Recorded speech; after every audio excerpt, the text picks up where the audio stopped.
Le fatalofa tu ne va ngol tayao le se fumuia le lofo le atua le tatou fo i po kalame pe ona fianga fo nei aso pa fero ia tu mo fatalofa atu i molungo sa mololoa i so stafa le nei tayao mau mai nei aso i tatou fasalunga lunga le tatou wala ata le Global Kingdom TV ia me se pa anga masani pe ona ia i lunga le YouTube channel pa pe fo le Facebook live ma lo lava mo le nei aso i fiao mga luenga pa talo fatu le sua man malo Yesu Keriso pa talo fo i mauta malawa ma o mai ai ia fa manuia tele le atu le nei aso ia a ofia ngai ai ma malo longa ia le file mo le atu ma ia le nga le nei aso i tapu ainga foi penanga foi ia me se foi le loato nei fa nau le loato sa talo fatu le sua fa tonu le proclame ia vi ia le nei aso o le toi so ina foi por tatou pokalame o le leo o le faaolataga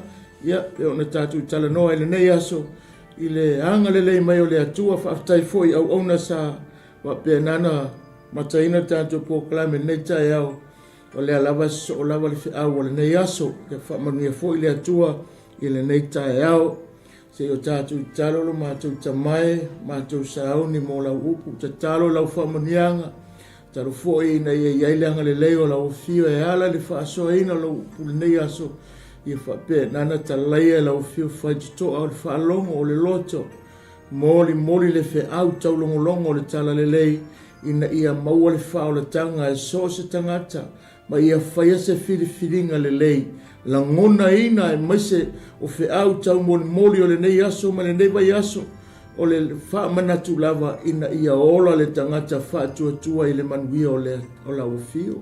Mātou te talo ia whaongaina le awanoa, whaongaina le whaatauwaa, whaima mea whai ngā luenga o lo whina ngalo le nei aso. Whai a lo whina ngalo le nei tae au, Yesu alofa o mātou wole wala awatua nei. Amene ma amene. Ia le atua ma whaatai tele fo i nei awanoa le sunga whaatonu. Hallelujah. Ole tae le leo te fiatara noa i le taupu le a Ioane mtaupu e sufafa i peono o loo whapena o na iai nai whaitaunga o loo tutono ne mtaupu. Manatu o te masani o na pe i foro loata wa masani fo whaitau. Ai ele umale le sosia ma le oa le atua ila na upu. Ma le matanga o fia foi o ana fionga lo whapena na whai matau longo e soani ma whapena na tāpena ina foi tātou a wā le whaolatanga a Yesu Keriso pe ona hapena na tu ina mai mo tātou i le whai upuna e ono whetala iatu Yesu i a te ia o au nei o le ala le upumoni ma le ola e lea lua tu lava se tasi tama pe a le ui mai a tea o le whaiupu lea o te fia whaonga e le tautalanga i le so. A o le mata upu atoa e fia whapenana mo moli atu iai le feʻau o le feʻau o le tala lelei o le leo o le whaoletanga ia po le upu o le whaoletanga Keriso i le nei tae au. O lo whapenana tala noa o le whaiupu lea ono o le tali lea Yesu Keriso i le Fesilia Toma. Ina ua fesili toma ya Yesu po le ale mela afaali mai ai ia ngai ia te ilantou ai le faali i le laulangi mai le ale mafuaanga o le afu le mea walaina le ala e tala noa ai Yesu le taeao le matuala oe o le taupu lea o loo tala noa ai Yesu e whaamatala lana relationship lon tama e whaapenana tau whae moli la i le latou mafutanga ma le ausoo, le la mafutanga ma lon tamā ma le tūlanga o le winga o le feʻau na auina mai e ia, ma le whaamoemoe ina ia malama mai loa e tangata nei, o le ausoo le nei, ia le ona le feʻau na aumoina mai na ia. Le ala e te tono le mataupu nei lo ia le, ai whaitau le whaipu mua le tusi lea, ai pelo lei upo Yesu whapea mai, aua le atu wale o tau lato. E mai le tala Yesu whaipunga mai, aua le atu wale o tau lato, ia o tau whatu atua, i le atua e whatuatua mai fo i a tau. Tele me no foi o tau mautalo o tamap. Ana le ai po o fai atu i ate o tau o te alu e sauni se mea e no foi o tau. A fai foi o te alu sauni se mea no foi o tau o te toe sau o te talia foi o tau fatasi mahau ina iai o tau i le mea o te ia. O tau i lo le mea o te alu i ai. O tau loa foi le ala. O fai mai toma. Fesili lo matoma i le mea lea. Pe a se ale mea la a whaaperana whaali mai a te la tau, ai le whaali lau langi. O le ala tala noa ia sumo mua i, se i tau whaapena o na momoli le whe au, ma le la tau maftanga lea, ma le winga o le wha moe moe o le whaaratanga along tama, ina ia i loa e lau soo, ia le atua o na tama na awina mai ia, ina ia mana malama o ia e tasi lava la ua. Ma ia malama e lau so i le la maftanga lea o mea umana ia le tautalai o mea umana mai lon tama. Ma mea umana na ia tuo lon tama ia te ia le na whailoa e Yesu leo so wana whesilingia ai la wali ia po leo so ne Yesu e pawale e mea wa talale ia kopo mea kala ia topo mwhenga e whaali mea te mātou lea tua umoloma me mātou te mana awai whe mai Yesu levan de tatou mafuta ai tele o malama. O le wa ai mai a te o vai foi o ia i le atua.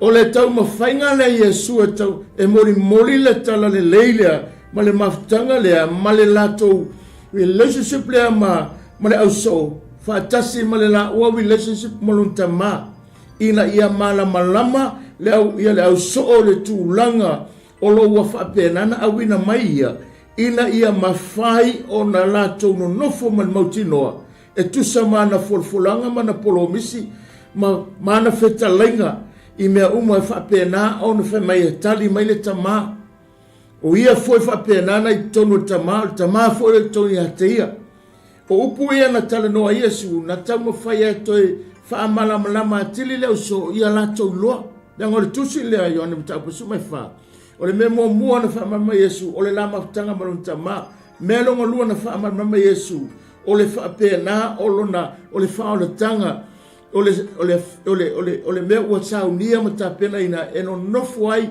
i la tō umana taria, o iam whaatua tangata ua sau whangai le manuia e whaavau, mea lona tolu lo tala noli tusi lea, o le taime awina mai eile soswani, i to tonu mta upule su mai wha, lela tala noa ai, ia su le vaenga le e whaamalama ina ia se vaenga o te tonu ia i loa ai e leo so e ta tau ona lātou malamlama ma lātou mauti no le lei o le lātou maftanga o lo mafutai o lo iai ma le atua liala i le fesili la le atou ma lo fai pos ea fo e lima lela tau whaamalamlama ai e tala no ai le taiao ne o le autuna le tautalanga o ia o le ala, o ia o le upumoni, o ia foi o le ola. O lo ina le fai upuna e ono, o lo tala no ai, Iesu e whaapenana tali atu, i le fesili lea, ina ia i loa, pea o na tali Iesu ya kopo, i le fesili ya kopo, pawal me matemana oi, ia e whai loa mai le atu e mātou, umaloma me mātou te mana na oi.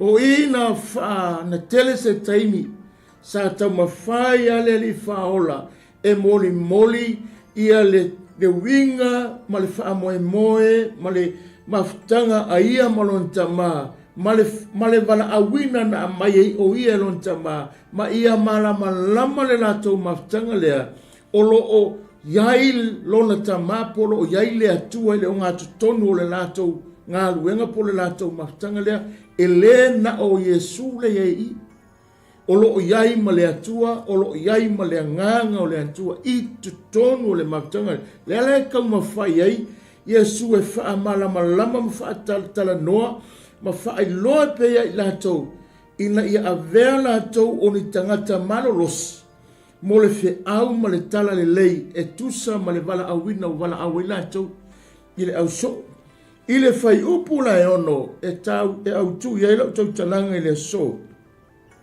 fia wha malamai, le winga o mei e tolu le tonu I whamai le whamatalanga tusione.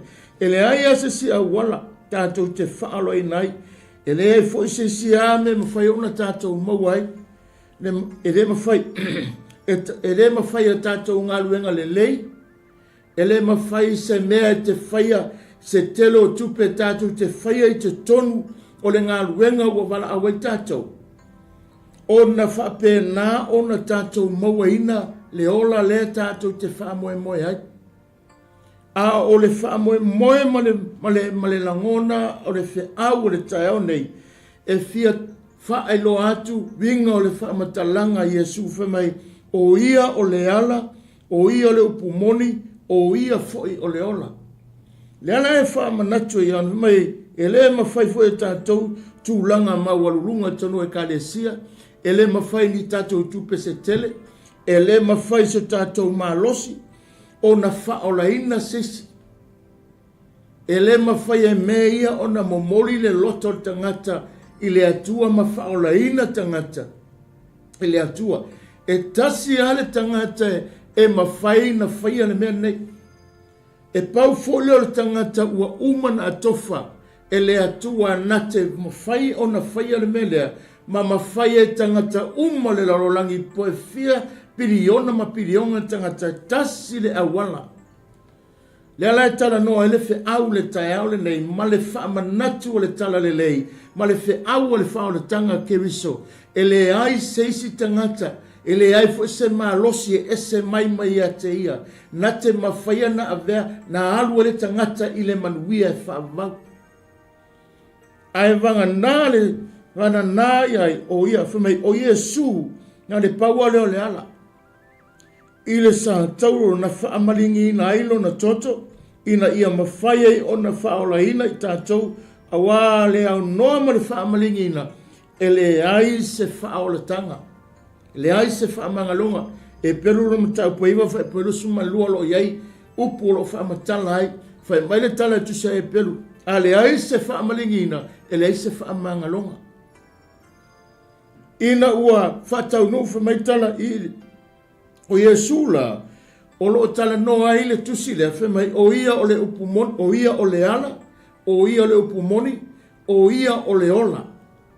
O lo whaamatala taitasi, ma tau mawhai whaapea nā o na whaamalama Ioane la tau ia, ina ia loloto le langona e tutupu ifo I le au soo, ma mautu ma mausaliwa langa le ia o le taimi e ave ai pe se nai. E le ia o le taimi e whaapenana awina atu I la atau.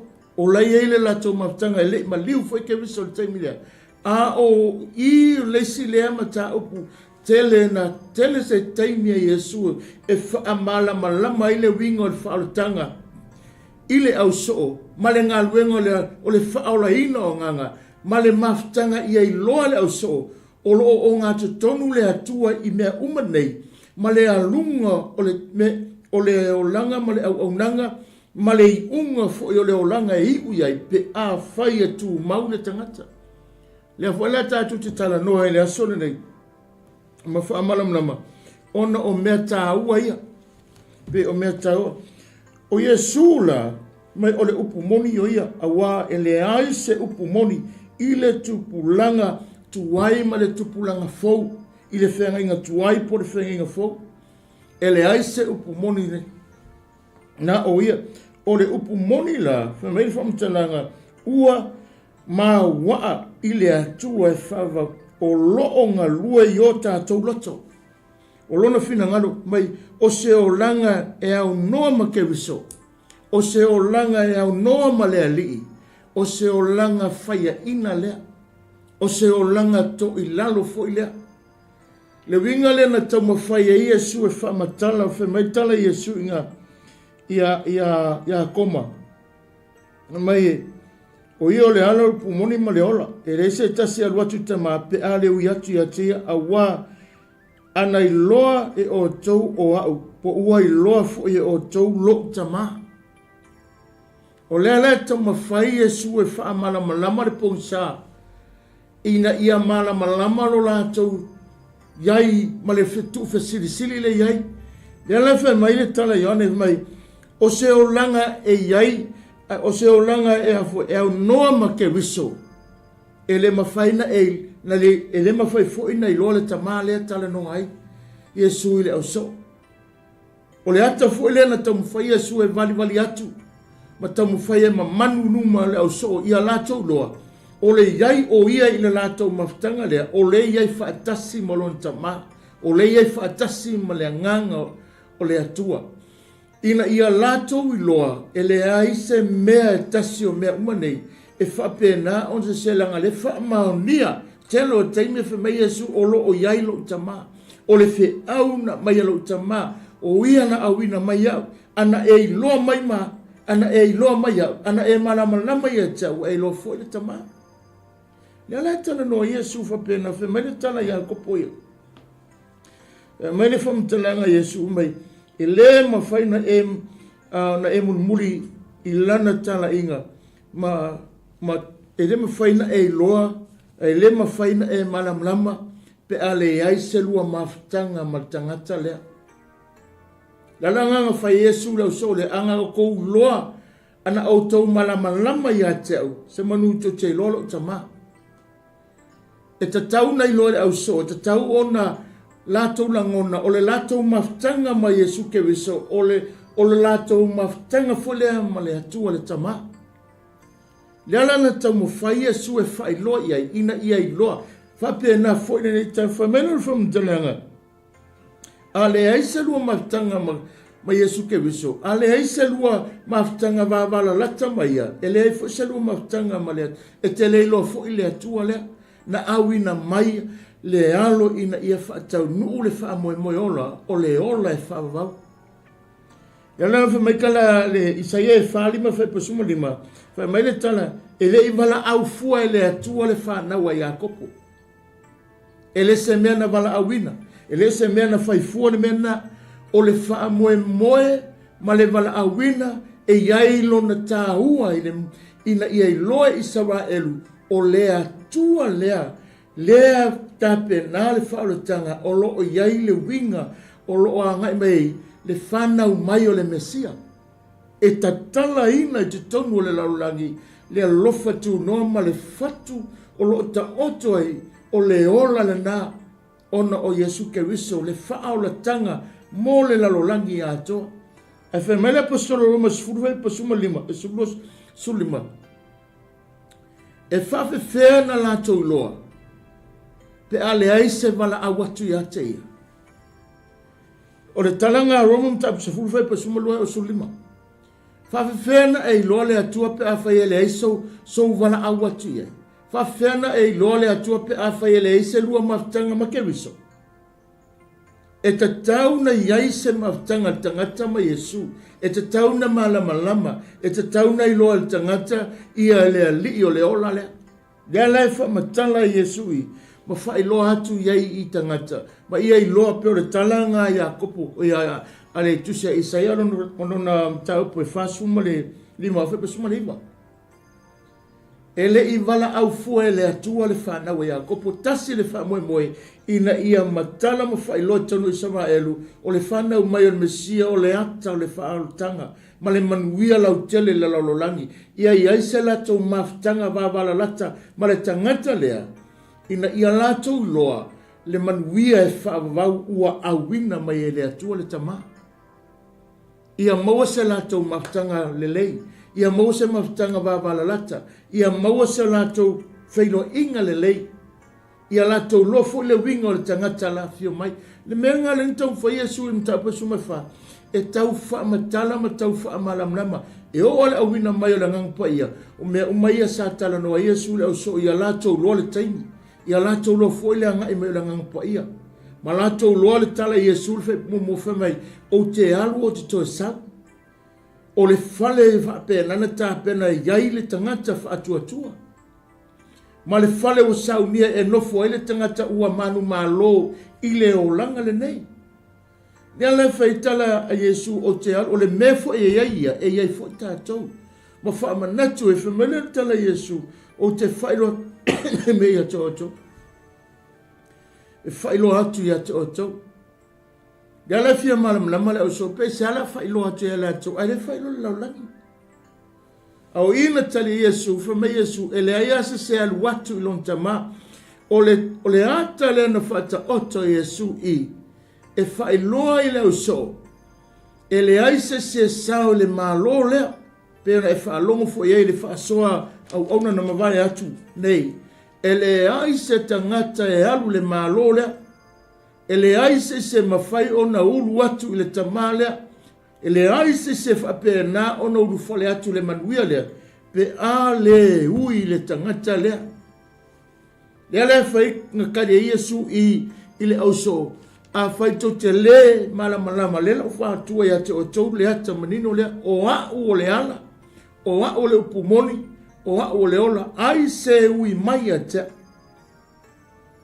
ai se talia mai tala a Yesu ile Ioane e tolu a fitunga inga o lo fa matala ele fa puma mai o a o le fa tutoa o ma ele sa watu sesi mai no fa matala inga ile Ioane se fulfe pueva o au nei o le fa tutoa a fai fa pena e hui uma mai atia ele ai se al watu o pe ale hui mai atia no mo winga o lo ta oto e se fa moe le lei ma se manatu le lei ile FAAOLATAGA ke wiso ile lalolangi ma fa maneno mai ya te tatou so se tangata soifua so se tangata o ile lalolangi le nei o le fe aule na ave Yesu ile au so e fa malama ina to a mawale a fa pe malama ma loa ele lei e la to le atua le la to maftanga ma le alo le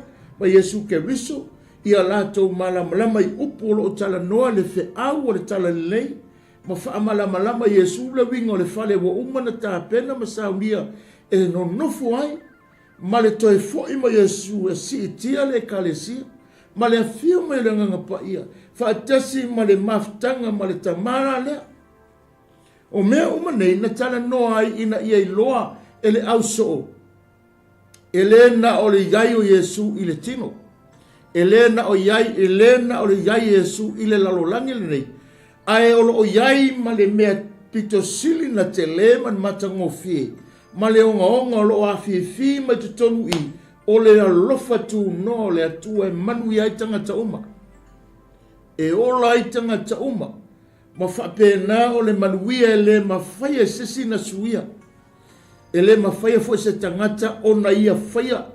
Na o Yesu ke riso lava malona tama lela tala noa ile tae le nei ina ia tatou toe mana tu natu iai ma toe tilo totoa iai o le tāua ia ma le maua lunga ma le loroto ma le lau tele o le fina ngalo le atua mo tangata uma ina ia manuia tangata ngasala tangata miotonu tangata mativa tangata maua na lavea umai lalo le mele de lavea umai lalo I le fe au o le FAAOLATAGA na saunia ele tamae ala ilo na alo leana ngalua e Yesu ile mta pesuma fa e fa matala wili ili ma fa malama wili ili ma ia iloa le au so Elena o Yesu le la tu te mafuta.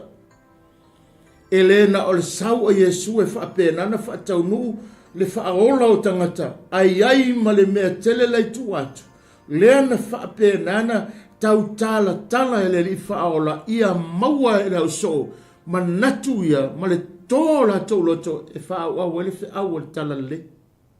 Ya le tala no ma fa iloa e foi e Ioane ina ia lato malama praise the Lord ile mta upulanga sufa fa pe ono olo iai tusi a Ioane lo fa pe no fa mtala mai fa manati o tusi Ioane tusia ia manisi na sosoni malanto fa pe na fa mamawina tele wanga tusinga ma fa pe nga o me o man stupu fa pe na fa mau fa longa e Ioane la loi o le vaenga la lena tala no peno fa mana toi tusa ma le tusi le o lo fa matala mai ai ia tusinga ma le fe au ma le tau fa mala mai na Yesu o le au so o le nei ia lato mala le winga le fe au le la anga ia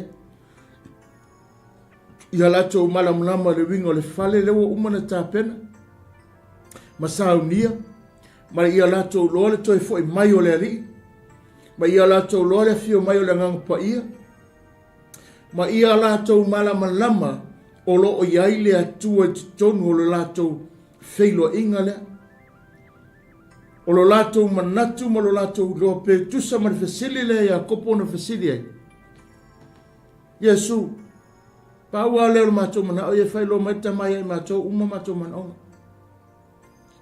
a o le manino o le tali Iesu e failoa ai faamai tala Iesu le magakou mafuka o lea ua vaai mai ia te au ua vaai foʻi ia le tamā logoviga o loo taoto ai totonu i lea lava tu mau pea le faavae mau lea o le finagalo lea le atua so se tagata lava i le lalolagi nei pea ona outou laulau atua tagata mauoa tagata mativa tagata poto tagata vaivai o lea malosi ma lea ua faapenana vaivai o le tagata amiotonu ma tagata gasala lavea uma lalo le mea lava le tasi e tatau ona tatou malamalama le winga o le fale ua tapena ma saunia tatauna e malamama i le afio Iesu le langi ma lona toe foʻi mai tatauna tatou malamlama i le mafutaga lea o le tatou ma le tamā tatauna e iloa le winga o le agaga o le alii lea tatou te mafuta le persona mulimuli lea o le atua o loo tatou galulue ma faatinoina lona finagalo e ona tatou iai lea la tatou talanoa i le asu e faamanatu e faailoa o le auaula le taeao lenei e fia talanoa iai le mataupu o ia o le ala o ia o le upu moni o ia o le ola o le memuagua faapenana fia talanoa mai o le winga lenei o le tusi ona matapusuma mai o le talaaga o le tusi i Ioane sufa faailoa mai ai tatou le ala na fetalai atu ai ke wiso i le upu faamafanafana ma le faaloto tele upu faamafanafana ai maise o le upu faapenana faamautinoa i ana au soo i le auuso na latou galulue ma faamanatu ia te ia faamai upu faamafanafana e lē i le finagalo ia finagalo i tatou tiga pe tatou tia ia aua neʻi o lona finagalo ia aua neʻi nei o tatou atu wale pe tinga i tatou pe faapenana lusi lo tatou faatutuaga o lana la faamalosi na toe momoli atili i le auso ma faamanatu ai ia te latuina ia iloa o le puluvaga po le puluvaga po o lea loo tuleva i o tatou tangata, ma o tatou olaga, ma o tatou aiga, ma o tatou sisiomaga lalolagi. O loo fai o ia ma soʻotaʻiga, o ia o le puluvaga, o ia o le faamafanafana, o ia foʻi e faapena ona toʻafile mu ai o tatou tangata. Ina ia iloa e tangata, o ia o loo faapena na tuleva o lona tamā ma le lalolagi lenei. O le whaile ngā luenga wha mafanfana. O le whaile ngā luenga wha alo tele tū o le wā. E tū le wā ia te oe mau i le tamā. O le melea, whamei nā alua tu ai, o ia e sāu nia se maota.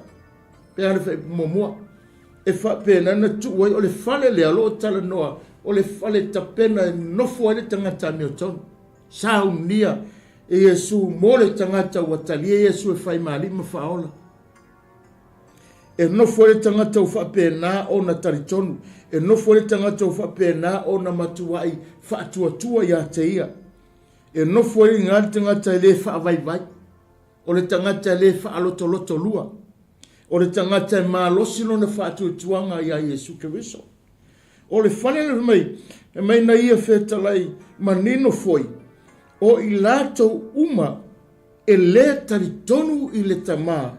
E le taritonu i le atua, ma le taritonu le na awina maia, whai mailanga whamatalanga, e le ai lava se awanoa i lātou nei, i le manuia e whaavau. Le ai se awanoa o i lātou o e le taritonu. Alanga ngaling fatu se ia kopola toya. Ne manatu al tangata masa salon te maua seme. Nei seme. O Yesu la o le ala o tangata ngasala, tangata sala umalava. Ile la lolangi le nei. O le whamatalanga le whamai. O Yesu o le ala o tangata ngasala umalava. Pea whamatala atu sa Roma la atu me o wangsala tangata umo o le o le vi inga le atua. A o ia. O ia la o le ala le na. O tangata ngasala tangata me o tonu so tangata e ui atu ia te ia fa maila i o tala tu ia o na ftua e o le i le tama e le mawhaina e alu i pe ai le malamalama fo i le tama le atala no ai o ila e te tauna e iloa lava sou sila fia lava sou iloa ina lava sou malamalama anga i le lua maftanga ma ke riso te ala fa maitala Yesu o ata tau te talo ma mea umalawa, ma tangata umalawa le lei ma tangata leanga wha mai o ia, e ui umatu e amea. O au ta talo foi, e ui umatu e ate ia. O au talonga foi, e ui umatu e ai, Yesu. E le ma whaina alu sesi le tama, e le ma whai foina maini au tupe se tele miliona ma piriona ni au tupe se tele tito ngia ai le atua me vapea o tele uia Yesu o tan watu ya to e rei ma se me vapea na. Tasi le wha moe ma le meo o umane whata o to leta tu se tala noa ine o le fe au o le wha o le tanga. O le iai le lua maftanga ma ke wiso o lo loa foina o le atua le tama. Ma le wha moe pe ona whaamatala Yesu le winga o le fale wata pena in. Le ala wata pena le fale. O le whaatali tātou langa le tupu leta te whaatali i le toia fio mai. I ana polo misi le mta upule suma wha. A alu e toi fue mai, whai mai, sau wha penana avatu. Whai mai e te tauna iei oe mau i le mei iei na ia. Le ala le tupu le mena. A lewa o uma lewa iai le whanu sa unia mta pena me uma toe a le mele whaatali o le fio mai e ame le kalesia. O le melo na lua le ngata i lea. E mai o le mta upure one a mua. O lo wha matana matua mta kuma mwale tala no e mai ua liu tino ta ngata le loko. Ua liu tino ta ngata le upu. O le atua fo i le upu. Ua wha pena. Mai wha matana mai o le mai ua liu tino ina tua le upu. Masaya ya tua fo i le upu. O liu tino tangata le upu sa mau fo o ia mai tātou na mātou wawa ai atu fo i lona mamaru. O le mamaru lava lea o le alo tau tasi o le tamā ua tumu o ia le alofa tu noa ma le wha maoni. O le upu lea le tala no ai oi o Yesu ke riso. O le upu moni le na. O lo wha penana wha mau wha i longa i ana fionga. Tātou te wha e o mai e tātou, ma ta ina i tātou, ma tātou whaonga ina, ma tātou wola ina, lana upu le peo na tala no e mta po mua tu se Ioane, ua liu tino tangata le upu, o Yesu ke riso le. E mele ia mai, e le mawhai o na whai, ai mai e le taritonu ya Yesu, e le mawhai o na e whai, mai e te taritonu ya Yesu, pe a whai e te le taritonu i le afionga le atua lea. E le mawhaina e whai mai e te iloa, te taritonu, ma e iloa tangata lea, pe a whai e leise lua maftanga ma le upu lea. E ta tau ona iai se lua maftanga, ta tauna e malamalama, e ta tauna e iloa, e ta tauna ia te oi. Nang whai mai tala tu se Roma, mta pasufa pasuma wha, e whawhewheana o mātou wala au pe a whai e leise mātou sotanga. E whawhena mātou lope a whai e leise se o mātou e lua. A lea whai mani tala, whai mele whionga lea tu, mai tala tu se Yesu, mai tala tu se Ioane, mai Yesu e ta taula a whai e te iloa e ka kaunga e malamalama i lana whionga langa upu.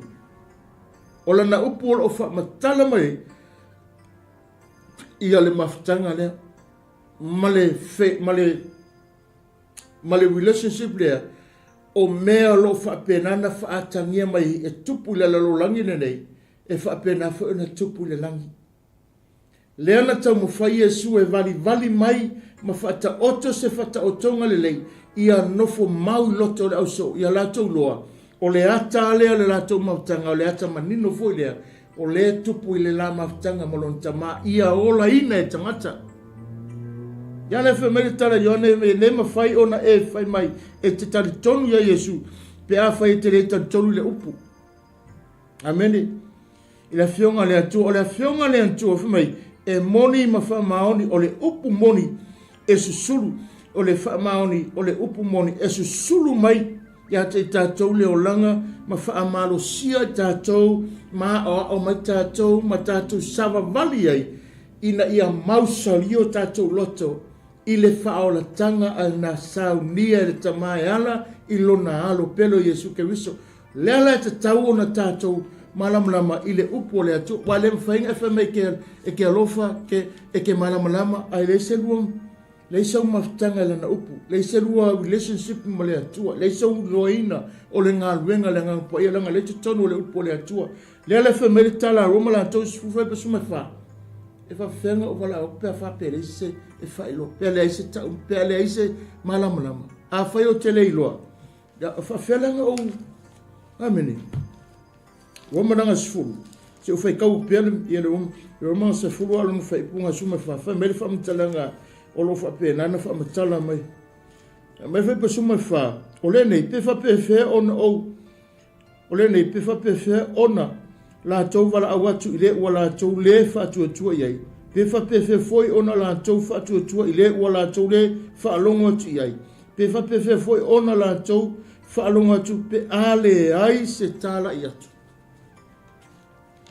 Longo winga, e tā ua tele, o lo i loa o le afionga le atua, e te tau o na o a o mai, ma wha malama mai ai, le mafutanga le tangata ma Yesu Keriso. Pei o na whaia Yesu i le lato mafutanga ma le auso, tau ma whaia e wha malama le pongsa o loto, tau ma whaia e mo moli le fe au le wha o le tanga, ia i loa e tangata nei, ia i loa le auso, o le la maftanga manontama o se maftanga lea e matua e pipi fa atasi manontama o le ngalu wenga fo i le tala le lei e le alu na oia e a fio e manontama ma le mana o lo nanganga e o fa atasi ai e lo fo la i e fa longo i le matapule suma fa o lo ngalu lue fa atasi le trinity le atua tama le atua le alo le atua le ngangsa o le tu fa tasei a o nga lua Yesu e fa malamlama o lo fa penana a tangia mai o lo tapena fa tasei la tole fa tanga mo tangata ina ia i loa tangata le manuia le sa unia mo tato longo winga e tauna Yesu lua maftanga ma se foi nei tai ao e fa longo mai e tauna Yesu lua maftanga va la lata malotama e ala na upulea e ala la fionga le o ta oto mai o lo fa mau fa o lo fa mau wina uma ya me uma o le lua ta tauna ese lua maftanga maia ta tauna e faia se filinga le lei o meia e faia ona maua le ona yailele fa to ama faile na eiloa ma maua ese lua maftanga ma eiloa ile winga o le upu le tala no ile au le taiao nei o ia o le ala o ia le upu moni o ia foi o le ola. Ai le mawhaina e malamlama pe a whai. Pe ana tala Yesu mafamanatu leo so. Ana o tau loa le tangata le tau te mafuta. Se manu tau te lefe sili whapena. Le alana i ua ina whai loa mafamalamlama i kewis. Le winga le fe au ma le winga o ia i le lalolangi. Ma le tangata le iai. Fatasi male nganga o lona atua, o le atua. Amene. Fai maile lo fai pu mai. Pe ale maua, pe ale mawai lo tatong, pe ale mawai lo tatonunga. Fai maile taru mai tau te tu mau ia te ia, ma ia te o tau te whaia foi, ngā luenga siri ile laulangi. Nei lo fa pe nā lo tatou iai. Ma mea matau tia o le a whaia ia te oe. Whai mai le tala, whai mai, a le mawae lo tātou tatonunga. Pe a le mawae lo loto ia te ia. Whai mai la ia, e tau te whaia ngā ruenga le lei. talale Yesu na fai le so pe a fai ele ma vai ese ele li liu ese lo to nunga ya tau e sisi le atu mea ko ke fai na ilo mea na ye fai langa e alu lo tama o mea umato te ole atu ai e fua ina mai ate o to lo vinga ngakala Yesu nga fai a fai ele ma vai le to nunga ma le to fatu tuanga i ate au ma mea umane o tala no atu i ate o to fai mai le ia o mea la atu fai o ni mea te tele o mea foi la atu wa ai o manuia to tele wa ai mo ai o mea foi la atu sa vali o lo atu wa ai ele mata utia o le atua i ate o to pe a fai ele ma vai i ate o to lo to nunga ma le fatu tuanga langa walu lo utama o mea umatu te manao e fua i atu o tama i ate o to lo ingoa o le lui taula lea ma faa ma aula ke riso i leo so na mo moli ai fa manatu i la tau loa aru ese ke riso a alu le ali i teimi o la tu uai i la tau loa e lea na o la tau le no foi e lea na o la tau le ngā lue e lea na o la tau le la tau te sa vali i o lo iai fa atasi ma la tau uma o le atu al tama o le atu o le alo o le atu o le ngangasa e iai fa atasi ma la tau i pe ona tau fa manatu e Yesu ya te ia e le i momotua ai fa taua nei tu si mama mai an ma tai o se fa e le ia se temi fa pe mai ua tu ua e le atu le maftanga ia ma ele ia se me fa pena a o le te fa longo le mata ko suma fa e pe o ma losi ai tau talanga Yesu i le maftanga va vala lata le i le tu ino le tangata nga lue ma se ta tau la fai ngā ruenga e lo ngā lue fe au le male ngā ruenga o lo matua o a o ma fa ma lo si o le fa ma fananga nga Yesu le na uso ma le toe fa lo tu tele ma le fa la ai o wat ia mau pe lo to la fai e o fai ngā ruenga ile aila ele o la to ele ono nofo na la to o le ai ma malu le o lo iai e la tō na whi kale Yesu si le atu mea le au tō whaia. Wala na wha manatu Yesu le upure. Whai loa atu le uso. Si le atu mea le au tō whaia. O le la alu ia le tama. La alu ia le langi ma futa ma le tama. O mea uma lava le wha longo mai le mana o mea le uso. E le tu ua o le awha o popo mai ai. Ma fo wae mai nua ia te ila tō. Le winga ngalong tala na whai. O la na wha la eo. O le si mena ina wha mena tala. Na te fōa i mai ate i tātou so se mea, tātou te ole atua i lona suafa. O ia o le alofa, ma le alofa muti wa. Whape nana whaatau ana, na o le whaatau nuuina lea o le tū la whanonga i ngari tusa roma, ma tō ele tala tusa roma. O le whe au o le tala lelei, o lo whape nana tala no eru, ma tō su tō whaipoe. Whaipasfuru, o lo whaamanatu o tusina roma. Le winga o le loto ma le fe au na tau fai Yesu e wha malamlama i leo so ina ia lato nufu malamlama fa me fe pasfuru ele anga lenga hatu le alofa ele anga lenga hatu le alofa ile la titua oi o le nei o le alofa o le ato le o le tula fono o le sile mea na wha manatu Yesu le au so fe mai nate fōa i atu i ate i la tau so se mea la tu te o le atua i lona suafa o ia o le alofa ma le alofa muti wari fe mai nate wha ataunu uina le alava manao pe ia o na tusi i le tusi o ma le tula fono le atua o le alofa lava ia o le alofa le ato atoa i le tula fono. Le ana tu o Yesu i le loto pe telu ma le au so. Ina ia lato malama. Ina ia lato loa. Ina ia whaia mea uma ma le lato te tonunga. Ua uma na tu o Yesu sa la fua le lei lava mo lato. Ina ia manu malo le au nanga. Ma tau nu se tau nunga le lei. Ma ia i u se mea le lei. Mai te tau ona tātou tau fi mau i o tātou loto. Ma ia alofa ina i tātou e le atua. ma mapu atu ia te ia.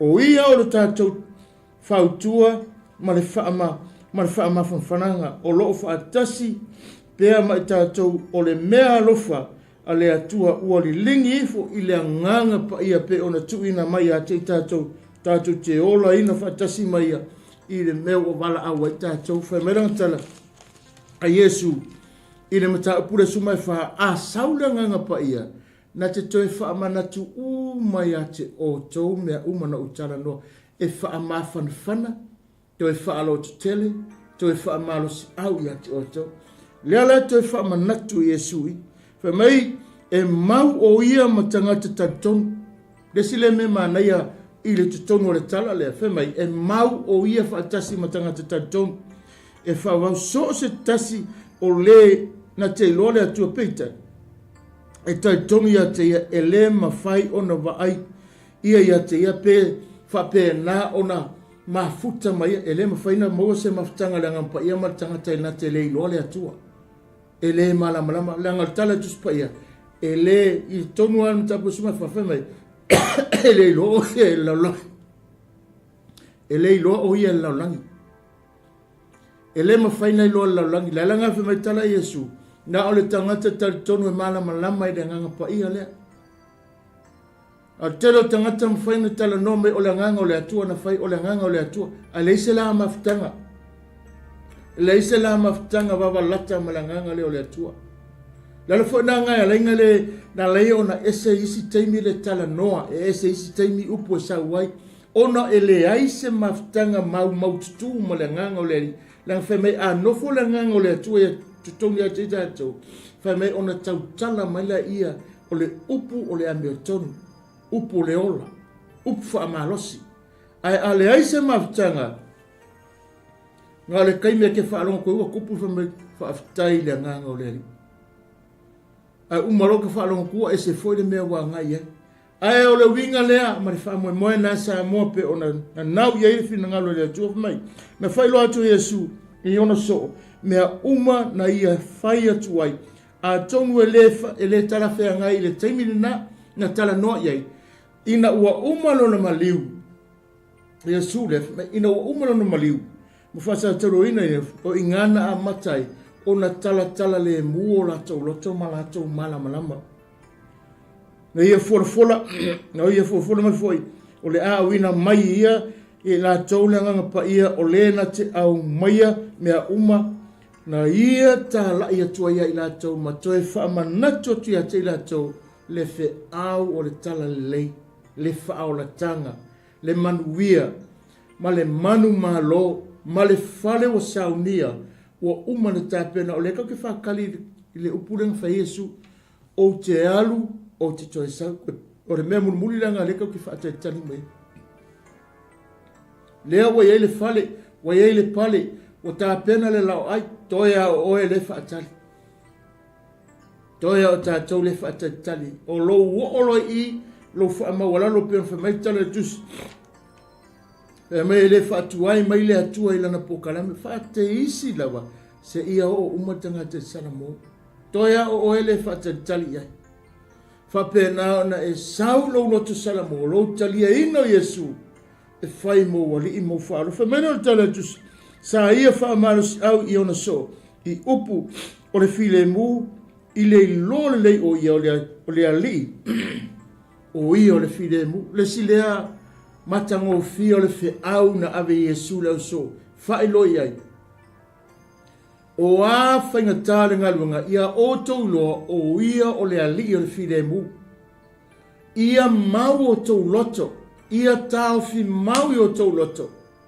O au o le file mu. So se mea. Me menanga tala e mawhaia ia o na sila fia ina. E malama lama. Na maina te whaanofo file mu ina. Whainga tau leo langa. Lina ia o tau loa. A o na soua. Ia o mau pe o tau loto. O lo o iai le ali o le file mu. Kasi le me mana ia na whamanatu Yesu. Mta upule sumawha. E ta watu leo so o le ngata o i o le alofa, o i o le ali o le file mu. Mena ia na ia whaamarosi, fo i o na so, ina ia whaatuma wina lo la tau whaatu tuanga, na whaamanatu fo Iesu e le ai se pule sa kangi ngā ki kawhia inga ia mai a i lātou, e le ai fo se fe awa sa tani a i lātou.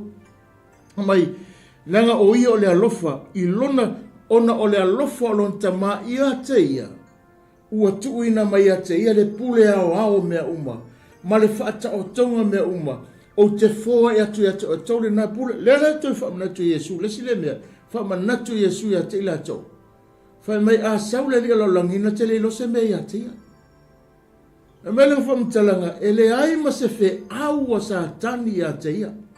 E le ai fo sana pule tā ofi ai, na te au maia se mea whapenana wa oi ai, le manuia o te batu ia te o tau. E alofa o ia ilon tama, ma usi sta ilon tama, na te le mawhaina tā fia le melen au ina mai, na ia ilon tama e whaatau nu, i lungo le tangata whaatua, ma le larolangi pe whaalongo tā, ma le talia, ai whaatau nu whamelanga tala, e le se fe awa sa kangi ngā ki kawhia, ni pokalame le atua, le anga sili atu lona alofa lon tama, ma usi tai atu lon tama, whaatau nu wal pokalame, lar pokalame, e whaapena ana maliwe, tongi yola le larolangi, ma ia mo mori le fe awa le whaaolotanga. Le ala tala noa Iesu, e whaamanatu a Iesu le na uso, ia o tau ono sai, o a o le fine mu, te tau atu le si mele ia te o tau, e le aia se fe awa sa tani e tau tala i folonga nutu, e le aia se fe awa sa tani e iafua i mea umane o whai atu ia te o tau langa, i le isanga fe awa, le isanga na pule, o te whaalongo lo tama, o te ustai lo tama, whaapenana whaatau nuu mea uma, na o sawai, ina ia vi ia lo tama, a o le lilena, e le ama se fe awa, le la sa au nea, whaau matia le mea le, whaapena o na whahalu wai malo wale solo ai. Lea la o sa au nea whaatau nuu, le whaamoe moe o lo tama, ina ia whaatau i lalo le mena, ina ia whaalea o ngaina. Lea la whaamanatu o nei mea uma, tala noa whaamalosi e Iesu, ia i loa le au so, ia malama lama o la tau loto. Aua nei pongi sa la tau le fe awal tala leile la sau ne fai. Ia tupu pealo la tau tatalunga malo la tau whatutuanga. Ia lawa manino le wha moe moe le. Ia lawa wha pena na maua se manatu fia fia. Ina ua tau mawhaile li e tala le winga o le fe awal wha alutanga na fio mai ei. Ma le mafutanga mawhanwhana le, ma le la tau mafutanga lea. Ma lona tama, ma le taime awina maile nganga o le atua. Na tu uma e Iesu le na pokalame i loto le au so. Ia la tau loa ina. O le a la tau ngalu lue whaatasi i le olanga nei. Se iyo o i lea, se iyo o i le oti. Mea uma lava na whaama yo ma whaama nama e Iesu. Ia awane iei, awane e whasilingia. Awane iei se la tau loto le tanton. Awane iei se vaipa no la tau loto. E fete na se vanga ngayu ko langa o le kanga ko le malaya. Ele iaila ele yo o ia le manuia na fa pena. A o i la wanga ia to po la so ia na sa a to iai le uta fa me. Na tatala ia le loto na fa pena na mo moli ia le fe au. Ina ia malo losio la to loto. Ia vela to mo fa na ma au na malo losi man tangata fa tua. Ia mau peo lato loto e fai ma fe awa tala le leia ke riso i le taimi o le ato e se ia. Mene le tato maine i whamamanga o mei e tau. Se i tātou tala noe i vahenga e tau. O le ale winga o fe au. Po le ale vahenga ta ua. O le tusi nei ma ta upule su whawhai pēno. O le memo mua o Iesu ke riso wana o ia le ala i le whaolatanga. Mea mua. Koe melo matala Iesu i a koma malatou. Mea mua i o tau malamalama ma i o tau loa. O au nei o le ala. O au o le ala mai na o ia lava e mawhai ei o na whaolaina i tātou e le aise e tase mawhai o na sao atu le tama. I le atua seivanga na ua tātou talia ina o ia. Talia ina o ia. O ia la, whamei esu, whamei, o ia o le ala. o lo talia ina, o lo walu te mana o te fialu i le atua le tama. O lo fialu le manuia e whawawau. Ma lo fio o te tonu le manuia o fola. E te le alu ai sisi a awala. E le mawhaina e whaia sisi a awala. Pea lau whai atu. Pe ta oto ia te oile piriona ma piriona. E le mawhaina atu pe na te tongi le awala o e ke alu i le tama. Pe ke alu i le ola e whawawau. E mawhaira tupe nana tutongi lo pasa se ke whaalua e Samoa, ma Amerika, ma so se vaenga laulang. Ai le mawhaira le tupe nana. O na tutongi le mele. O na tutongi lo walu le ola e whaavau. Le wha mamnama Yesu le tai aole nei. To e wha manatu leo so. Koma. Da ukali atu i lau sili. Ole ala. O ia. E te le sao le tama. Pe a e le ui mai a te o au o le ala. O le ala. E mai le whaipunga e ngā ruenga ngai mta upo e whāno whaipasuma lua. O loo whamatala e mta upunga e whāsuma lua. Mai le whamatala ngā i whaipasuma lua. E le ai fo se tasi ua iai le ola. E le ai fo se ingoa i lalo le langi. Ua fo ina mai e tangata e mawhai o na whaala inai. O i tātou ua na o ia lava. Mai le tala ia a tusia ngā ruenga.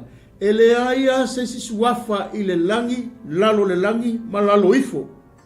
Longo winga, tu lo loto ma papena ona e tilo iai, ma tātou mata iai. E le aia se si a suafa. E mawhaena e sao pe a fialu le tama, pe a fialu le manuia, pe a fianofo le manuia o le atua. E le aia se si a mea whaia. Pau wale o le awala. O ia o le ala. O ia o le ala. Le ala ngā lo whaamanatu aia e le tusinga a ngā ruenga. Ma le whaamanatu a le apostolo i le mataupuanga e sa fulu. O lo whaapena o na whaamanatu tele e le melea e ta tau ia te tātou o na malamalama. O le vāhenga sili leo o na tāua i le o langa o le tangata. O lea, o le whailoa ina. Pai melo tananga fai pa suma tolu. I le fai puna suma tolu tusila aroma.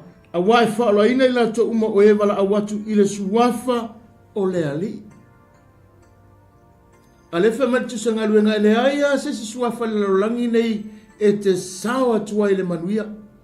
A fai mai le apostolo ia e te whaala ina i le suafa. E leo le lotu. E leo le tupe. E lo malosi, e lo le matango fie ma le ila lo langi le tatu te iai. Tasi le mea, tasi a le suafa, e te sao o i o le ala o Yesu Keriso. E whamene tale tu se fata oto, e ala le tangata, a o lona whaala vlave, a o lona tau unga e oti. E oti a le tangata. Whamene ala le tangata mana fufuanga, a o lona whaala vlave, lona tau unga e whanoi. A o le tangata le tala no henu ta upu tai ao le nei. A o le wha moe o le ala le wha mai le wha matananga e le mai maua. E le lusi. E le aia se mea wha pēnā o na wha lea o ngā ina. E mai le wha matanga tātou te mana o mia le ala ato atoa i luna fionga. E le mawhai ona ta ina e tātou lava i le manuia lea e tala no ai. E le mawhai. A whai o le langi le wha moe ma le wha moe siri o lo loto. Pāwale o le awala, Samoa le tai au ne ta watu i ato. Pāwale o le awala na o Yesu o ia o le ala. E le aia se mea e leo le malosi, e leo le pule, e leo tūlanga mawalulunga o lo tō fia ai tātou, i le lalolangi nei ma mea lo whapēnana, e le aia se mea o nai mea, e lata e mawhaina mo mōria oe i le manuia e whawau. Tasi lava na o ia, o ai, na o Yesu. Molo tātou tangu unga siri, o Yesu wa nao le paulea o le ala e tau watu iei. O Yesu Keriso, o le upumoni i le tino le nei. O Yesu Keriso, paualo le ala, o lo polea, lava vava o le vava o ela langi nei. Po ako e na suatia suai, ta watu a Samoa le taeone, e le malue ina le whaavai, wa umana fata oto o ia o le ala. O le ala foi lea.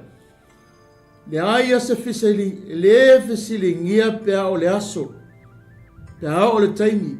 Pea whaai u foi le ola nei. Le aia se fisili ngia. Le ai foi se masau salu. Mauti noa le leina. E o le ola e whaavau. Aisea, tanga le wha mauti noa. E te mau wa ai. Ma e mauti noa le lei. O ia o le ala. O ia o le ala. O Yesu ke viso. O ia o le ala. Moni ma le wha mauni. E leo le lotu le tala no ai. Nisi o fai mai o le lotu. Nisi o fai mai o wha pēnā. E la renga tamu whai a Yesu e tau. Mo moli a e wha amalamlama le au so. E mbese ia ko mai lang fisi. Ina ia loa le tangata. E le o seisia. Toma. Ia e loa. Wai pu ea mai le tae au nei koma. Whai mai le tale Yesu ia koma. O a o le ala.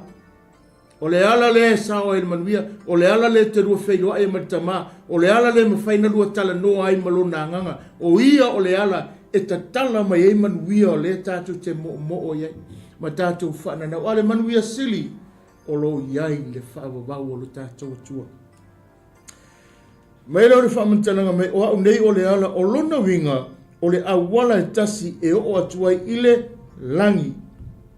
O lau talia ino Yesu o lo wali e whai ma whaola.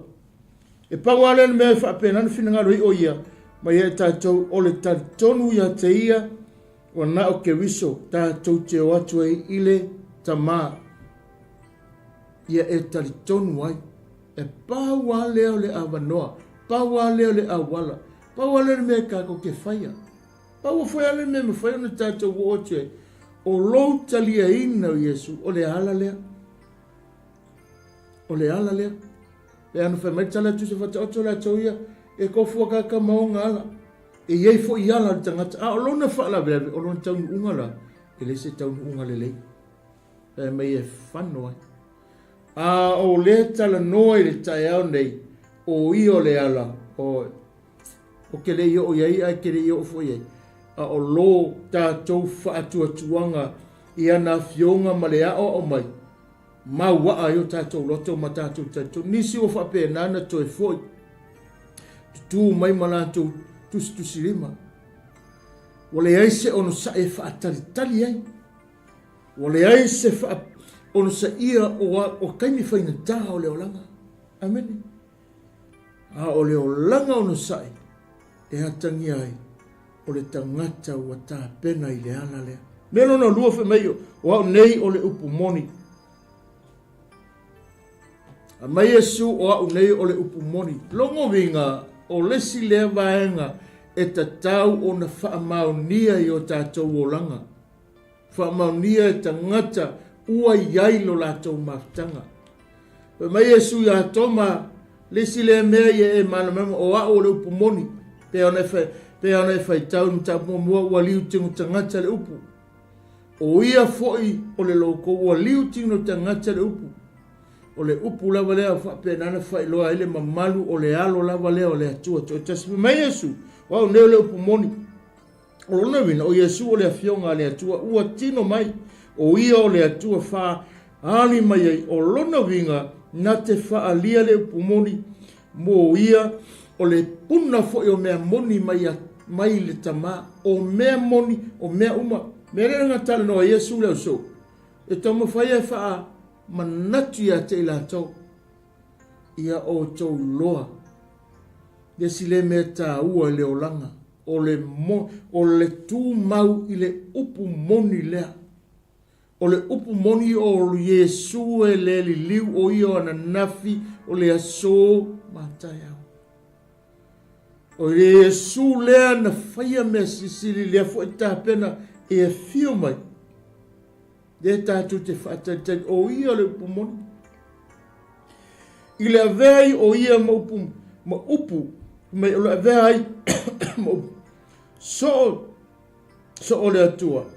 Ma o le avei o tātou ma moni mau i le upu lea. Po o le tātou tū mau i le atua. E te tau o na tātou tau tala atu i le upu moni. e te tau o na tātou wolaina le upumoni, e te tau o na whapena o na ngaioi te tonu o tātou loto le upumoni nea, e na maalia e le whaasoa le au whaingaluenga le taiao, e le aini mea tau pelo, e le ingpe pelo la popoa, le ingpe pelo la iki. Tāsia a le tala noa le taiao le nei, o ia o le upumoni, longo winga, e whaamaoni mea tātou te whaia. E te tauna whaamaoni forfolanga, e te tauna e whaamaoni i ana pokalami, e te tauna e tau avea le whaamaoni lea na fola mai, i avea oe matangata tai mua o le upu whaamaoni o le upumoni, e te tauna e mori mawina le upumoni. Mai tala l'apostolo Paulo la tau i ele saunia la utala inga i se poto ma se malama a tangata, a e na o tā pena, o le upu na tu e le atua e lo rota o te mori mau, tau tala i le whaamaoni, tau tala i le mea moni, tau tala i le amiotonu, tau tala i mea sao ma mea whaamaonia. Tātou wawa ai ele nei vai te. Tātou tilo ai nei vai te mine te leo mea. Whetosoa ina ai o tātou manatu ma tātou langona. Ma tātou ulei loa ai po whea tonu le mea o iei le mea moni. Ai o le tangata le tala noa le tai aure nei. Po o le alii lea tala noa le whe au leo le whaaolutanga le tai aure nei. E le whaafelu whesasi e lo mafofau. E le aise teime whapena o na whemomo wa i aise la ngona. E le aise teime whapena na whetosoa ina ai manatu. E le aifo se teime whapena o na lualuangia ai le tali. E le aifo se teime whapena na ese le upu te whaia o ese le upu te whaia i. Aisea, le anga waola i te tonu ia te oe, le upu moni le oi o ke riso lea, malana upu malea o mai. Mai Yesu ya koma, o au le ala, o au fo le upu moni e te tauna e ola ina le upu na. Tala nolo le upu moni, e tala noa i mea amiotonu, mea sao, mea le leia mane ato atoa o na fai. Wha mai a ea le lei o na tapena, o mea wa saunia le lei, e ta tau ai e tangata o na fai e tusa ma le wala au inai, e le atua tātou, ia whaia le whi au ma le ato atoa ma le wha maoni o ia o le upumoni. A e alo e wha alau i loa Yesu, wha mai tala la pastonu mātou mai au mātou o tangata uoti le tala le lala winga le tala le toe ola. Aisea, wa whapenana tupu ma waa le upumoni le ai tutonu o langa o tangata ne. O lo whai le ma wha manatu. E ke riso le au soo, ina ia tutu mau le upumoni lea, pei ona lātou turi matai mai ma lātou wa ai mai, o lo whapena ona ia ola ina, ma wha mautu ina hatili lona loto, ia le wha moe lea, ma le tāpenanga lea, i le manuia e whaavau, e manuia ai le tangata, e manuia ai fe au ma fufuanga so longa le lei ai, ia lo so e fua whaatua i le ola ina, e te tautala fo, e te tautala i mea moni, ma ule upu moni ono ke riso le te tonu ia te oe. Whaatasi ai ma le nganga o le atua, e whapenana whamanatu ia te tātou mea uma. Awane e whemomo wa i le tali, awa fo i ne whetosua inga whaapau tolo loi le manatu le lei. Awane e wai atu loi a inga po le ale mea whapena o na maua le mautanga le whapele le ai o iri sosoani atu le uso lea. Ia whaia, tasi le mea na manao Yesu e whai loa le au so, o le tū maoti o le tangata ua tā ua o le so, e tautala i le mea moni, e tautala le upu moni, e tautala ina ua whapenana tū maoti, e le tū whapenana tū o ia o tangata e au i oto e au i o lalangi. Lafa me tala tu se whae, ahua te wha leo ngalua, a e vela, a e maalili, ia matua maalili. Ina ne luai mai tātou. O lo wha manatu le nā me tāua. ina ia tātou titilo iai, le si le me manaia, o lo whamanatu mai, e te tū tonu ai i, o le tūlanga tonu foi lea, o le tangata wa vemso. O le tangata talia Yesu, awane i, whaia le whaolotanga Yesu, ma se alo whanga i le lalolangi le tātu, i mea whai, tasi le mea wa tupu tele mai le taimine. O le tupu tele mai, o le alo whanga i le whaolatanga ke wiso le wa tātou iai. Hallelujah.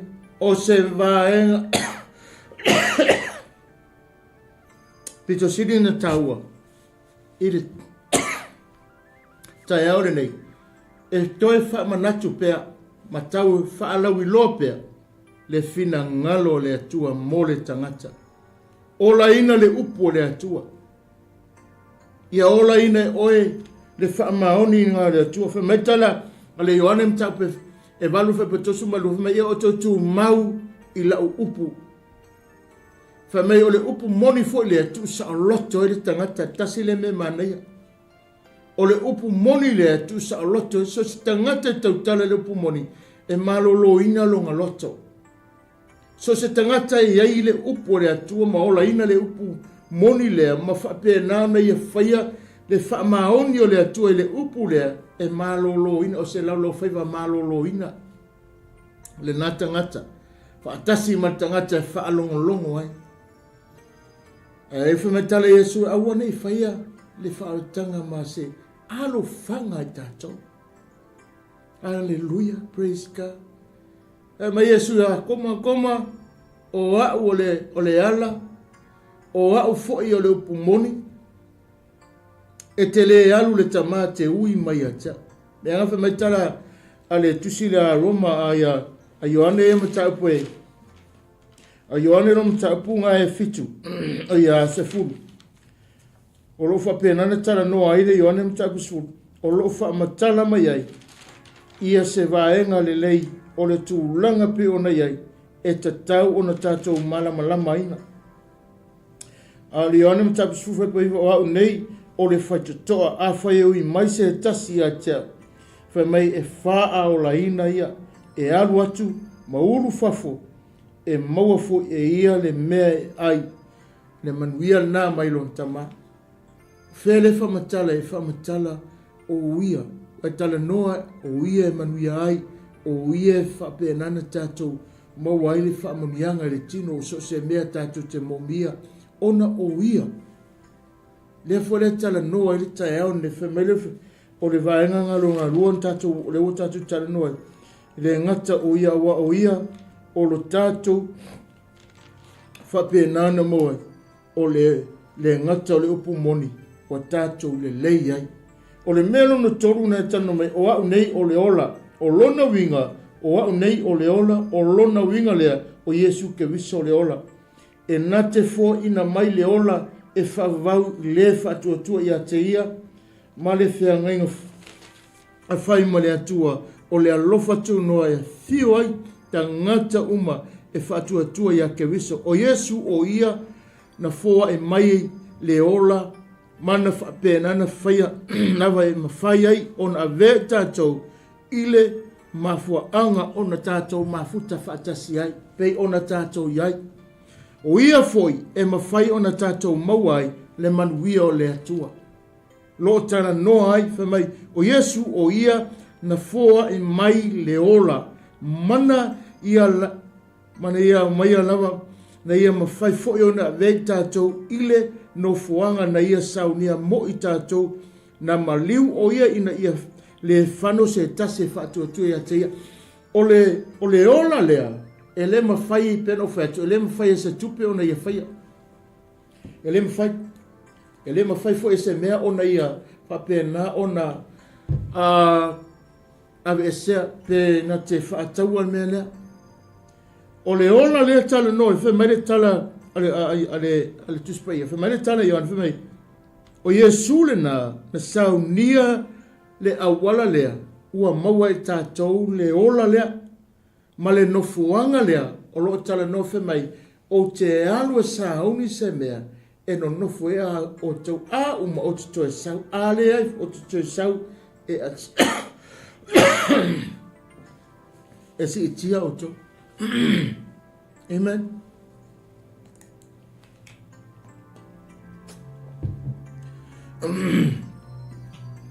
O le ola la, fa mai le tala Ioane, a mariu mai e na te pape na ina ia le a fape fo a fape maua tangata. O le si le me tau fe mai, o le ola lea, e le aise se fano, e le aise si ne fape na o na lusi, o le ua maua ina, ma ia talia ina, ma ia wha mautu wina. Fa mele o tala tuspa ia, e le whano se tas. Pe ona fa mele ona tosu, ona fa mele whape alawa ona alfa maile atua i lalulangi. Au ina mailo na tali pere to tas, ina ia e le whano. A e whalong longo mai foli nei tae au, lo tātou a inga, ma se fo iru tātou atunu, pele nei tae au. O ia o le ala, e le aia se si ala le lalulangi nei, e le o le lotu le awala, e le o tupe le awala, e le o le malos, o ia o le ala.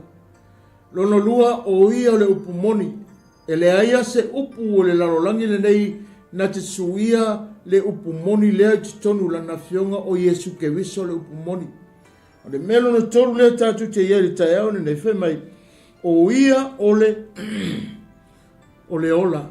O le ola na na fe mai tala Ioane la tau su ono, na awina mai o ia ina ia le whano se tangata e to tasi, tala nono le na tangata umala, tangata matua, tangata laititi, tangata mawalunga, tangata mawalalo, tangata mawoa, tangata mativa, tangata leanga, tangata lelei, da vea umai, da vea umai lalo mele, longa winga, e puea mai e tae au ne Samoa e meso tātou watunu, e le aia se tasi le lalolangi le nei, e nofo alu le manuia e whaavau, e le whaatinoa le winga o le whiau le tae au nei, o Yesu o le ala upumoni ma le ola. E te tau lava ona tātou taritonu, i a te ia, pe a whai tātou te manao i le ola, e te tau ona tu mau i a te tātou le whaatua tuanga, ma lo tātou talia ina o ia, e a vea maali ma whaola, ona iai leo tātou lalo, o le pokalame leo o tātou whaalonglongo le taiau, le leo o le whaolotanga, o lo talia ina o Yesu e whai maali ma whaola, o ia o le ala, o ia o le upumoni, o ia foi o le ola. A e nau na te manao, e te fia maua le manuia le nā, ma e fia iai le ola lea, pe a atu mo le mauti noa, mo le mauti noa le leia lo loto. E iai le oti tu atu, le ola le tatu te whiolai.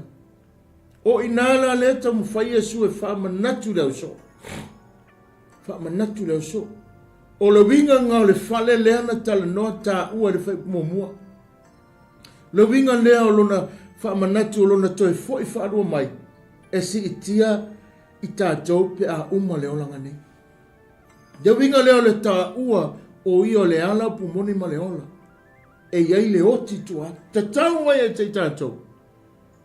Na tātou ta lia Yesu e whai mani whaaru. Whamene u whamatana. Pe a lo tātou taimi i nei, i le lalolangi le nei. Tātou toi mafuta whaatasi.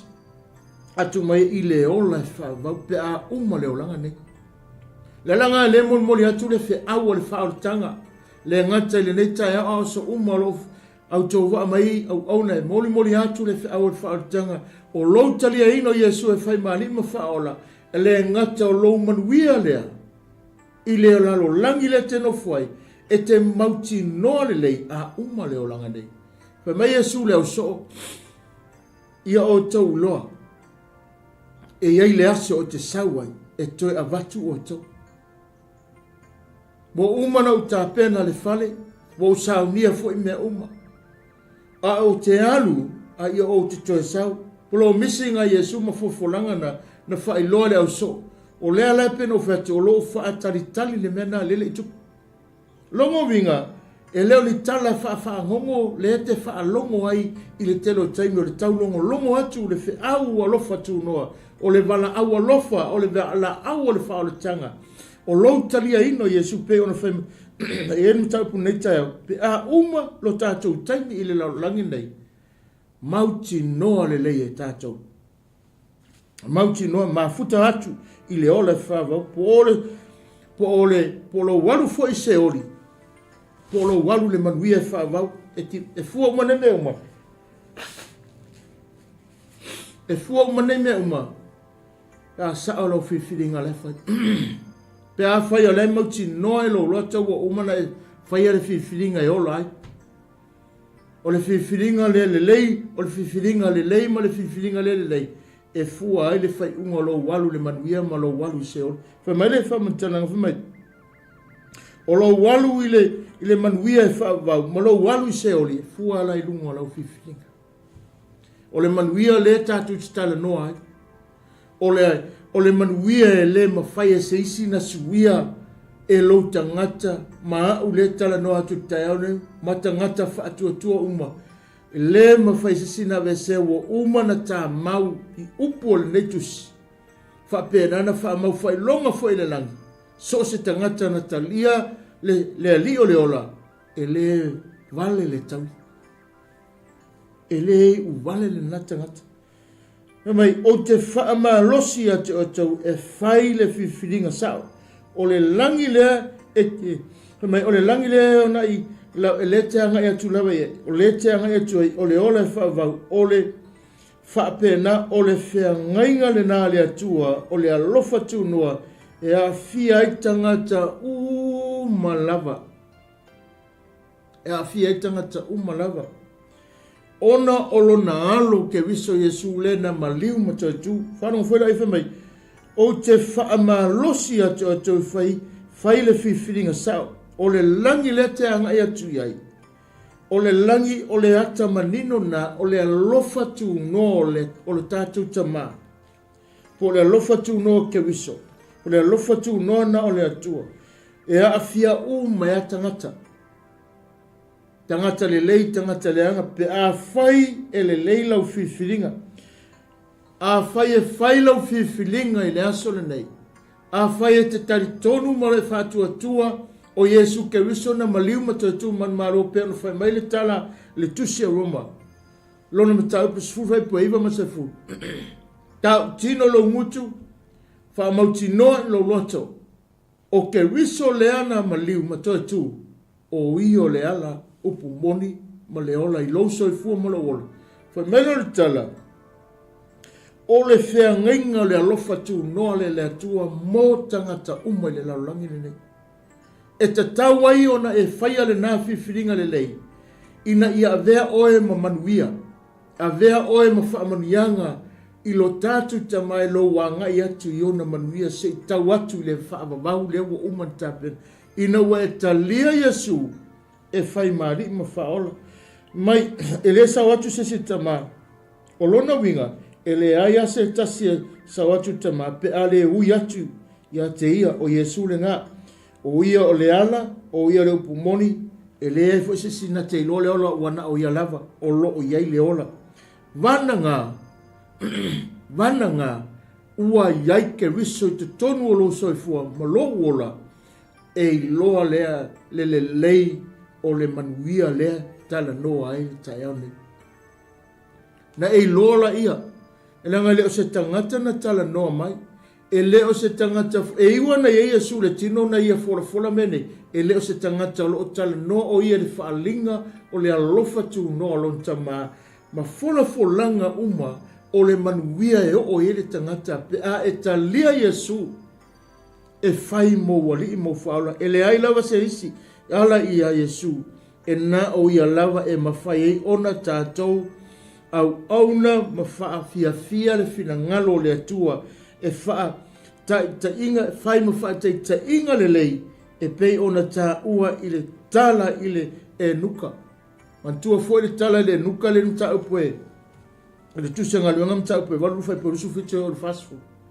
A penga fo le tala i le, ia niko temonga, ia Cornelio nga i ngā i le tapu se furu e tusianga ngalwenga fa momoe o le fawala o lo tala noa iai fa mele fa matalanga o fa teita inga le leie pei o na ta ua i le tala le nukala na fa alongoa e maua mai e a kopo le fai tau le nukale kusia isaia ma tau tala ma tau fa pena o na ia vava ai o le langona le loto le nuka wa iai le langona fia ola wa iai le langona fia maua lea manaia lea valoanga lea fa matalanga e malo le tala ia kopo ya aia se mea wa e maua e lau fai tau ngatus a tali le tangata o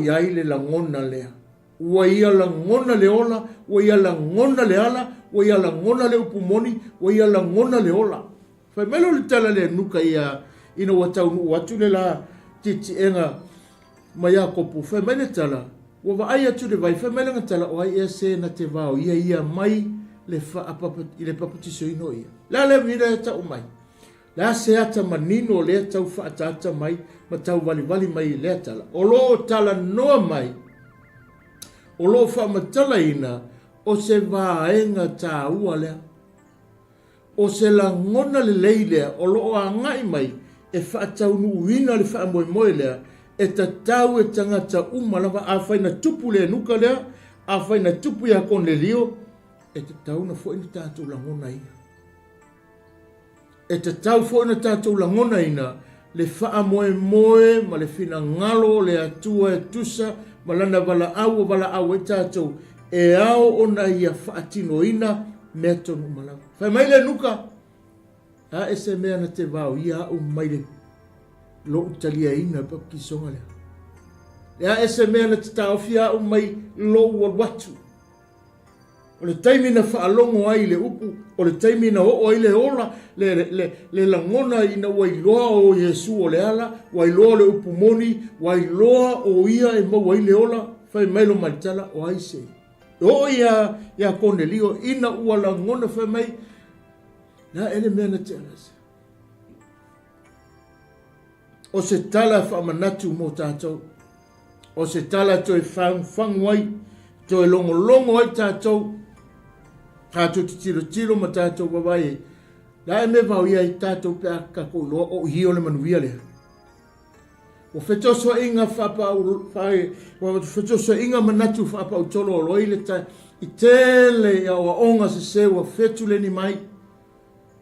O whapena na hae whatai o wa tawhe mai Yesu inga ese nei. Mo whapena le iloa tangata ae le mawhaina tu ua. Le longo puiari o Yesu o le ala upu moni ma le ola. Na e paua le o tangata. A whaina talia le nuka, a whaina iloe e Cornelio, te tau fōina o a e sau langona, ma sou manatu, e le ai a seisi. O te tau, mai o te tau atu, ma tau tino atu, o oe o lo wali. E whailo ai o se mea le lei, o se mea tāua, ma se au ngā ilo tātou sisi o manga, ma le ola whaatua. E ta taua e tātou uma, so se tangata wa iailes, o loo iailes so i fua ma le ola o fua i mei le atua, e ta tau i tangata uma, o le whai unga le tala whai mai le tala, a whai e ta tau ona e iloa le atua, e ta tau foi ona e iloa ke wiso, o le iloa le atua, o lou iloa ina leo ke wiso, o lou iloa ina o Yesu, o lou iloa foi leo le atua, o winga o le atua, malona alofa tele mai o lowi loa nau ke wiso. Whai mai tala Yesu o leita tonu e ta, o leo vai mai e ta, o lo i ta o le tama. O au fo e tonu le tama fo e tonu e ta. Whai mai le wha malosi Yesu tonu ta, kua sumai whai mai e o mai fo, e whape na fo e ona saulo tama e whasoa soani. Longo winga, o longa lulue ato atoa i, le ngā luenga a le tolu taspa ia i lungo le tangata e o mai le aso e leo tu ua pe o le tala Yesu o le whaalau te lenga nā ma le whaamoe i le tusia le o mai o isi tusa foi o lo iloa le o isi o le vaai le tasi o lo vai fo nai le atua. O lo vaai le isi o lo vai fo nai le ali. O Yesu ke wiso ha o lo ilo fo ile o le atua. O lo ilo le atua ina ua iai le lua mafutanga ma Yesu ke wiso. Leanga fe mai tala apostolo Paulo la tau e whawhena fai mai e wala au e le ai se mafutanga. E le mawhaina e wala au le atua pe le ai se lua mafutanga wa wala lata. Ma so iloa le lei o le tangata lea. O le o langa i whafuatu o nei vaenga po o ne winga e toru o tau whamatala tu o se o langa e tu mau e tumu i le e tumu i mea leanga e tumu i ni mea le lei e tumu e le whaatumu ina i se o langa ori ori whai mai le tala Ioane whai mai le whaapunga le whionga le atua o se o langa e tu atu o nei mea i e whaamatala atu i vanga i e tolu e winga Yesu whai mai le whaamatalanga o se o langa e le maua e le o ato atoa lo fia fia e le o ato atoa le ori ori e le o mau tonu fo i la ngona langa le o iai le Trinity le atua le tatu titala no le alofa e ala ya Yesu ke visu e te la ngona ina ile la ngona o le ono sa te ono famalia e le tala le apostolo sasa ave whapui tua inga whaleanga tele whamatalanga e whai mai mātou te tali atua aisia o le ua ola ai ke wiso i te tongi o mātou ola. E le la ngona la e tangata i lato te re, iaise lato mafutanga ma Yesu ke wiso. Ma le tamale, whaitasi ma le anganga. E le mawhaina e la ngona ina le mele. A le whamele tala tusi e te tau, o le tangata tua atu le mele, e le la ngona tele ia. A e le mau fo se fia fia te lo tengi. Pe foi o le mea lo mātou ola ina e teime e fia fia whanau no tera whawhitau e ui ai a o nā whawhitau e ai le ori ori o le atua mai atu ina mai e te tātou le mea lofa o le anganga pa ia i le whaolatanga lea e sau ni ai tātou mole ma malu o le atua e nate au maia le file mu i o tātou loto ma ia au maia foi mo tātou lona malama i mea o i le atu, e winga i mea le atua, o le mea lea e tatawai o na tātou whaamalo sia pealo tātou wola wha le anganga, ma tūmau pealo tātou wola wha atua ia ke riso. Le ngā luenga na maliu mato tū manu malo, ua maua ilo tātou wawanoa, tātou te whaasoa wa tātou talanoa langa lei, tala tu se ale apostolo Paulo lo tala no fe me le yesi tatu wa no ile sauninga ai ona ole maliu le ke riso wa maua ile ava no le au fatu tu wa tali Yesu fa penana tatu u fale le mesi sili na pa ia tasile me manai ua mafaina e u fale te tonu wa u fale le mesi sili na pa ia e te u fale male manuia o le atua wa mafaina e u watu wa mawhaina e olaina, wa mawhaina e whaataunuina, aisea, o le manuia nao le atu. Ina wa e talia e ngau Yesu.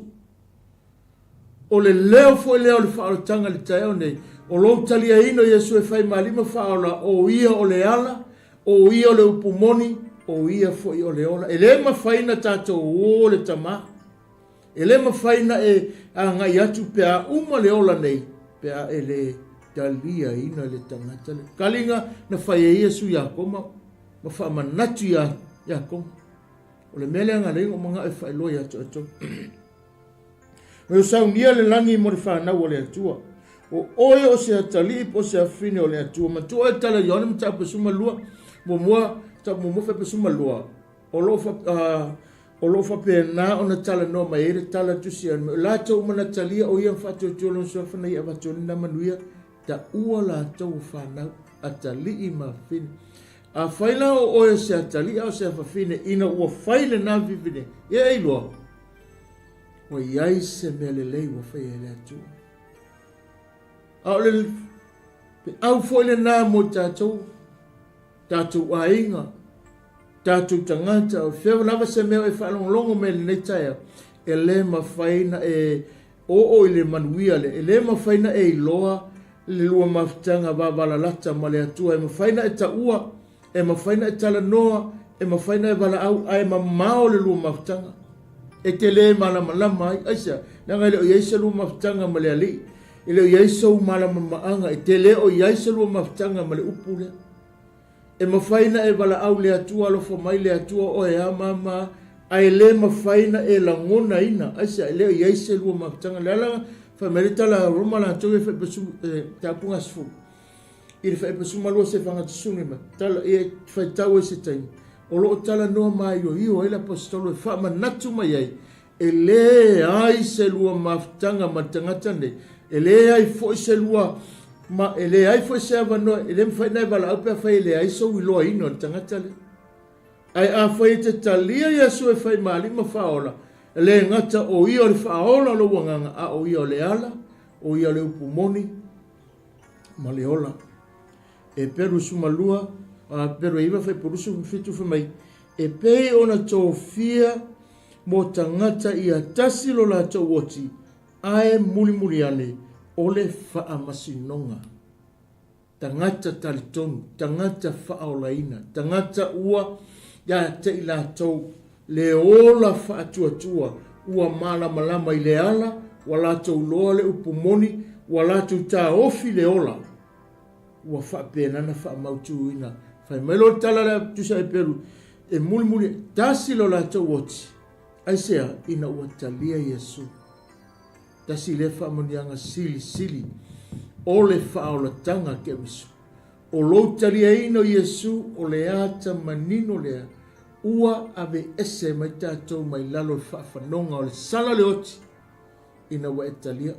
Tangata uma foi e talia ina Yesu, fai marima whaola, fai mai le tala tusa mai, e leo ia lato uma ua lato le talia lo nalo femele ia e leo ia lato le a o le to sa o le tu awa ua lato le talia ina le ali o le ola peira na femei le tala tu spo mai ta utino i lo mutu ta tonu o ia o lo o la tanga o mana sufa pe iva pe sfu o ma sufa pe iva ma pe sfu a fai e te tonu i lo mutu o le ali o Yesu, ma tari tonu i lo loto, ua toi whatuina mai o ia e lea whatuina mai o ia e lea tua na ye woti e whaaolaina ai oe, whaipunga e se fufu mai, a wā o le loto e tau tino ai e o mai ei leo, lea mi o tonu, ma le ngutu e tau tino ai e o mai ei leola. Leola lava lea o lo whaapena o na whaananau iai. Leola lava lea o lo whaapena na momori atu te whamere whaamtalanga nei asu.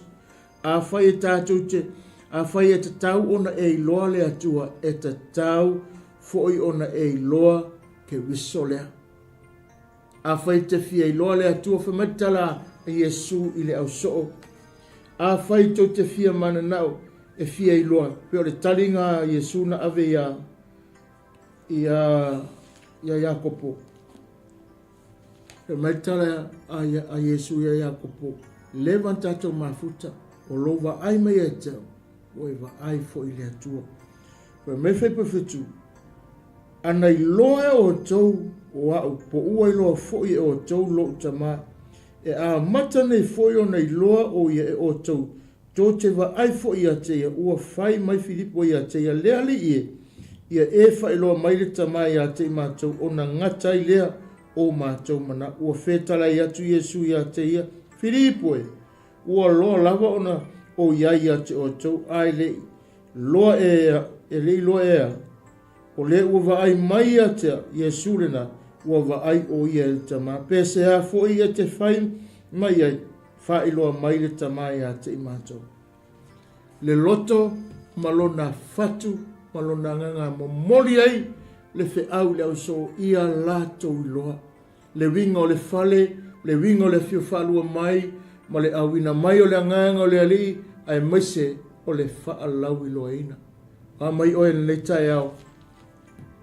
O e nau e te fia iloa, ma fia moa atiri se lua maftanga, ma le tangata lea tala noe na o Yesu lava e maua ile ola e faa vau.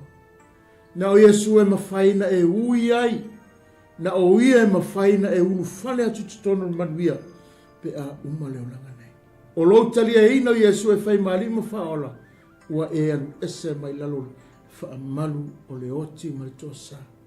E tau tuta whioti a o le manuia le tala no etu se e penu tapu whai mai whapena o na e te oti tasi la woti muli ane whaamasino ngai ngā luenga ma mea sa whaia. Sa moae ma le atunu pele nei tae au o le FAAO lea o le tala lei. E te tau ona e talia ina Yesu e whai mali ma whaola. A e manatu te fia alu le manuia e whaavau o ia o le ala, o ia o le upomoni, o ia o le ola. Ia whaamanuia mai le atua le nei tae au e ale la na fionga. Whaalaute le atu ma momoli atu e le atua le manalo na nganga ma ota malau ma so se vaenga lo maua ma nei tae e ta inga le leo lo na nganga mo tātou le nei asu. Ia lo whangia, ta lia ma le loto whaamaulalo, vea o ia ma whaamanianga. Whaamania tele le atua i le nei asu, ono Yesu. Lo mātou ta mai o le langi, ia fo i alevi inga i lau fio. Se a se upu ua le tonu whaamahawalalo. Mo moonga o le loto, alofa ia whapenana e mo molia e matoi whaalau te ele atu. Lungo le nei aso so se vaenga na maua mai. Ta talo ia whaola ina se nganga. Whaia se whiriwhilinga le lei. Matoi tuu i le loto e le aia se mawhai nofo alu. E alu atu ia ato e seivanga na ua iai se maftanga ma le ali o le ola. Ta talo ia maua se whiriwhilinga sa o loto. Whaia se whiriwhilinga poto. Whaia se whiriwhilinga le lei. Ina ia mawhai o na ola le tangata i le manuia o e lo mātou tamai. Mātou wala au lau whiu whaamanuia i pokalame whaawau le nei aso. Whaamanuia lau o ona whaatonu e maise i le pokalame le TV lungo le nei tae au lo mātou. Whaamanuia le tapua ina o lo mātou atunu i maota malawa tua asi ina sina i eilo wanga le lei malau whaamania. Au auna le atua lo lātou puno nau ma barwala au i lau whiu mo le manuia o tangata. Iai lo wanga le lei malau whaamania. Ria le nei aso ma le nei weekend no mātou atua ta ina i mātou lo wala ma le manu mālo lau whiu. Po ia le vi inga i lau whiu tu mau pia le whatau waa ma i lau whiu e wha o ngā ina pia mo lau whiu au ma lau ngā ono Yesu. Amene ma amene. Ia, whaamania tele le atua le nei tai au. Ia foi le li whiu au ma ngā luenga. Tā pe nanga fua nei aso. Paso i fua ia. Ia manuia.